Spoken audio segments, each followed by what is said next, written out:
प्राचीन काल में दक्ष प्रजापति ब्रह्मा जी के पुत्र थे। उनकी एक पुत्री थी सती, जो भगवान शिव की अनन्य भक्त थीं। सती ने बचपन से ही भगवान शिव को अपने पति के रूप में पाने का संकल्प लिया था। कठोर तपस्या और भक्ति से प्रसन्न होकर भगवान शिव ने सती को अपनी अर्धांगिनी के रूप में स्वीकार किया।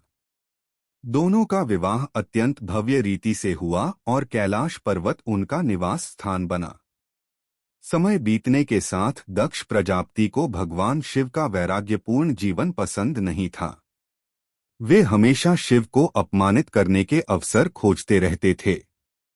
एक दिन दक्ष ने एक महायज्ञ का आयोजन किया, जिसमें सभी देवताओं, ऋषियों और राजाओं को आमंत्रित किया गया, परंतु जानबूझकर भगवान शिव और माता सती को आमंत्रित नहीं किया गया। जब सती को यह समाचार मिला तो वे बहुत व्यथित हुईं। उन्होंने सोचा कि पिता का यज्ञ है, इसलिए बिना निमंत्रण के भी जाना उचित है। भगवान शिव ने उन्हें मना किया कि जहां अपमान का भय हो वहां नहीं जाना चाहिए, परंतु सती अपने पिता के स्नेह में वहां चली गईं। यज्ञ स्थल पर पहुंचते ही दक्ष ने उनका अपमान किया और भगवान शिव के प्रति कटु शब्द कहे। यह सहन न कर पाने पर माता सती ने कहा, जिस शरीर ने मेरे प्रभु का अपमान सुना है वह शरीर अब मेरा नहीं रह सकता। इतना कहकर उन्होंने यज्ञ की अग्नि में आत्मदाह कर लिया। यह दुखद समाचार जब भगवान शिव को मिला तो वे क्रोध और वेदना से भर उठे।